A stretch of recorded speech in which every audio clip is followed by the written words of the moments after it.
This is 2023's Ghosted. Warning, spoilers ahead. We open up to Sadie as she drives through the countryside, and she gets a call from Dr. Yates, who wants to know where she disappeared to. Dr. Yates tries to tell Sadie that this kind of loss will make someone feel a certain way, and Sadie opens up about how some other woman was almost the exact same person as her. Sadie hates that this other woman died alone, and Dr. Yates tries to tell her that she shouldn't do anything rash. You mean like disappearing? It sounds like Sadie is ready to make every rash decision on the planet to make sure she doesn't end up like whoever this other lady was. By the end of the conversation, Dr. Yates tells her that she'll check in with her tomorrow, and Sadie goes on her way.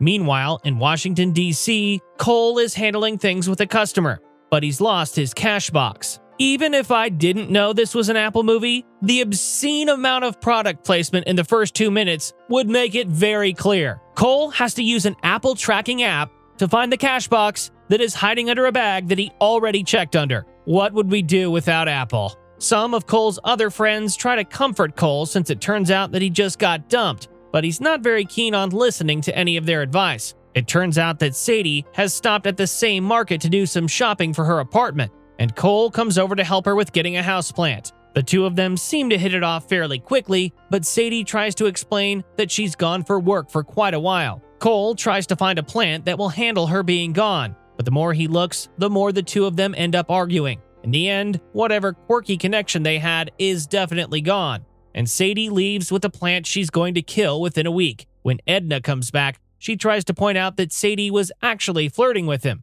And after that, he rushes to Sadie's car to ask her out. This is like the grown-up version of the playground rules. He only kicked your ankle because he's madly in love with you.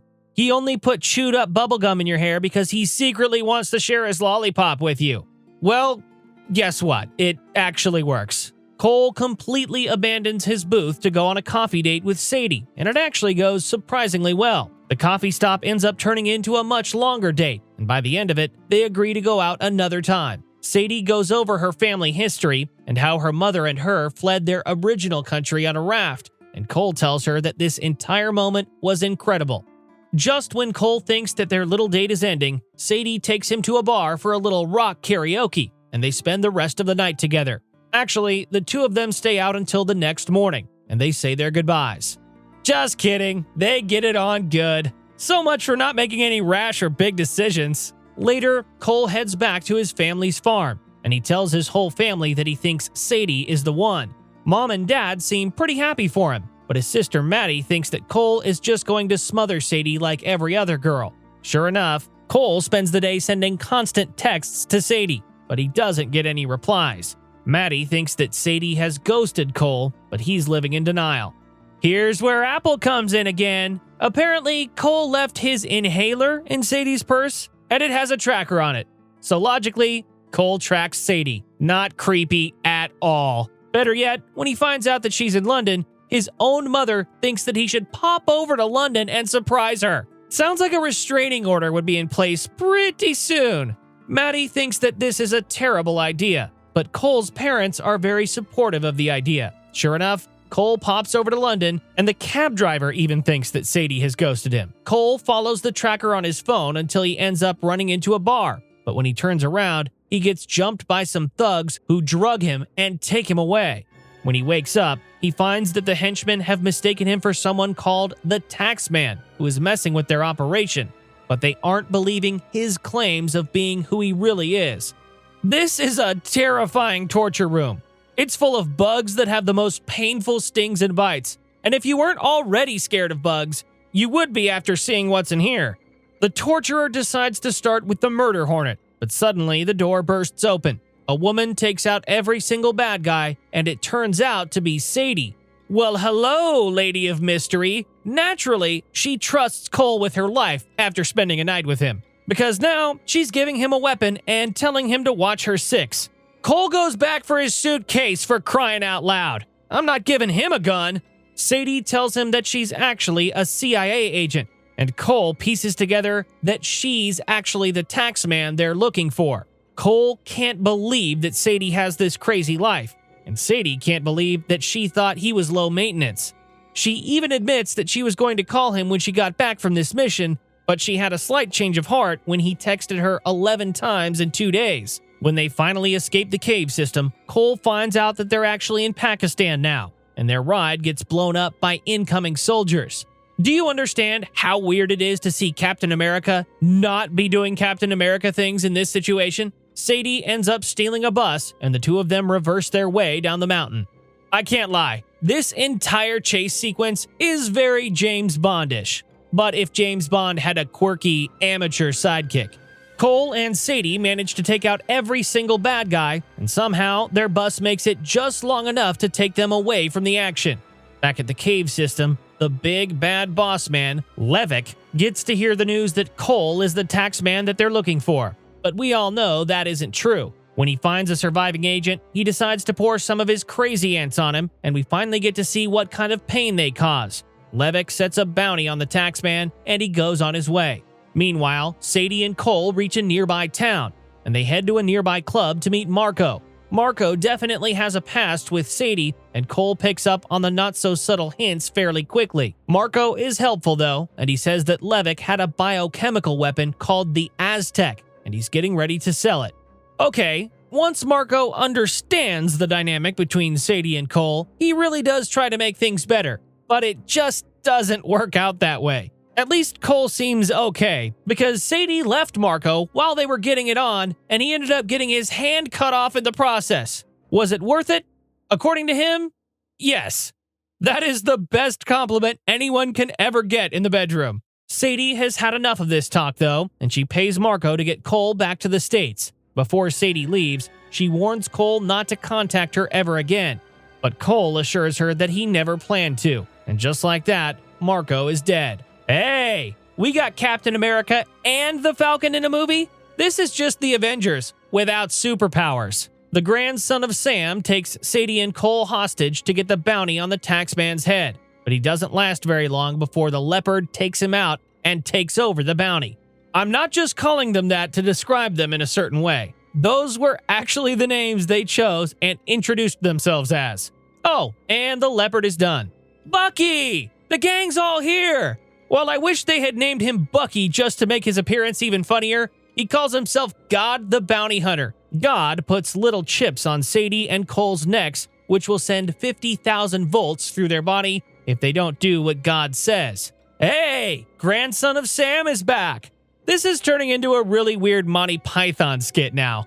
Grandson of Sam doesn't make it either, but before he dies, Sadie asks him where he's supposed to deliver them for the bounty. In the morning, Sadie tells Cole that she's going to leave him at an extraction site so that she can raid Levick's plane, and Cole tries to empathize with her a little bit about Marco's passing. Sadie tries to act like none of that matters to her, but when Cole calls her out for acting tough, she seems to soften up a bit. That is until Cole says that Levick thinks she has passcodes. It turns out that Sadie doesn't have the passcodes that they think she has, but this means that Levick can't sell the weapon since he doesn't have the passcodes either. With that new knowledge, Sadie comes up with a new plan, but it involves knocking Cole out first. Remember everyone, Cole is going through all of this because he thought that he was in love. Will the movie end with a happy relationship? Probably, but we know that's not how this would go in real life. Careful who you sleep with. They might be a secret agent who will turn you over to the bad guys as a decoy. Speaking of that, that's exactly what Sadie does with Cole. When Cole wakes up, Levick pulls up with the Aztec case in hand, and he sends his guys with Cole and Sadie onto a plane. Once on the plane, Wagner goes through Cole's bag, and he discovers a selfie that Cole took while in bed with Sadie. Now, he knows that both of them are working together, and he confronts them about it. Well, that doesn't work out for him, since Sadie tricks him into touching those little volt chips that God put on Sadie and Cole earlier. Fantastic! How do we get off the plane alive now? While Sadie takes out all the henchmen, she talks to Cole about how creepy it is that he took a pic of her while she was sleeping. During the process, Sadie ends up getting stabbed, but Cole helps take out the guys. When he's done, he puts on a parachute and manages to escape with the case and Sadie. They rest on an island, and when Sadie comes to, she's actually surprised that Cole managed to get her and the case safely off the plane. That night, Levick parties with some of the worst people imaginable, But suddenly he gets a call from Wagner about the taxman escaping. Levick gives him 48 hours to get the Aztec back, and Wagner's man tells him that they have a sighting of the parachute Cole took. At the same time, Sadie activates a homing beacon for her agents to find them. What do Sadie and Cole do in the meantime? Have a nice little heart-to-heart, of course. The fate of the world sits in a case behind them, and they're just chatting it up on a beach. And somehow, the cactus Cole brought to London for Sadie is still alive.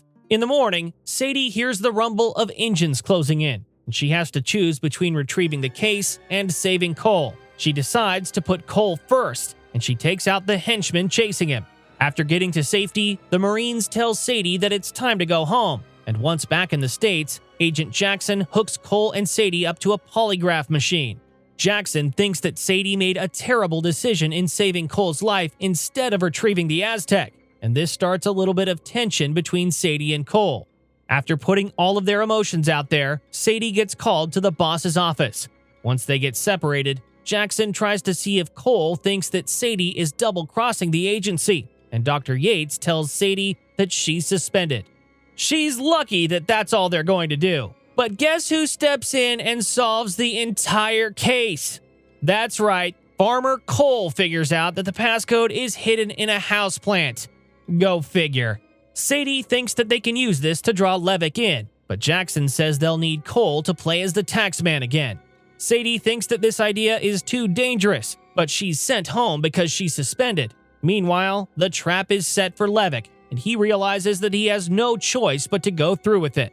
With the trap set in motion, Cole and the agency get ready for their meeting with Levick, and Cole heads into the hotel and becomes the taxman once more. Cole is escorted to a table to wait for his other associates, and Jackson tells him that everything will be okay as he operates from a van outside. I've got to point out that Jackson is in this van with 2 dudes, and that is it. The bad guys have at least 4, but that doesn't matter because Wagner and his guys take out Jackson and his guys. Fantastic.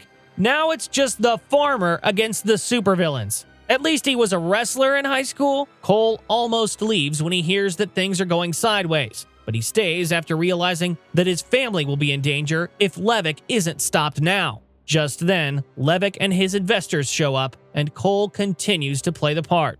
Cole tries to distract Levick and his men for as long as possible, but the more he talks, the more aggravated the investor gets. Just then, Sadie arrives, and she reveals that she's really the taxman. Sadie even introduces Cole as her boyfriend. Aww, that's touching. Sadie opens the case for the investor, and she actually convinces the investor to pay her the $10 million instead of Levick. To ensure that they get out of there, Sadie puts a bounty of $10 million on Levick's head, but this just causes a shootout between Sadie, bounty hunters, and henchmen. If you liked Kingsman or John Wick action sequences, this movie will definitely scratch the itch for you. Wagner and Cole end up falling down the stairs, and Wagner shoots the mechanics that make the restaurant spin. Meanwhile, Sadie runs into another old boyfriend. Hey, Deadpool made it! This version of Ryan Reynolds looks like a pirate Scaramanga, though. I'm down for it. Cole manages to beat Wagner by throwing him into the gears, but the restaurant is spinning too quickly already. Sadie fights with Levick upstairs, and by the time Cole gets back up there, the windows are starting to shatter. Cole saves Sadie, but Levick has the Aztec now. In a last-second attempt, Sadie manages to get Levick knocked out of the restaurant and retrieves the Aztec. Cole and Sadie end up kissing afterwards, but I'm surprised they aren't throwing up on each other instead with the way that place is spinning. After time, Cole takes Sadie to meet the family, and apparently things are going quite well with everyone. It turns out that Cole is going to travel through Europe to write a book, and Sadie is back with the agency. 3 months later, Cole is picked up by Sadie in a smoking hot car. It turns out that she's keeping work in the trunk while the two of them go out for date night. While the arms dealer chills in the trunk, the happy couple go to see a show, and life goes on. Thank you for watching, and I hope you enjoyed the video. Don't forget to like and subscribe for more like this one. Comment what you think I should watch next, and I'll see you in the next video.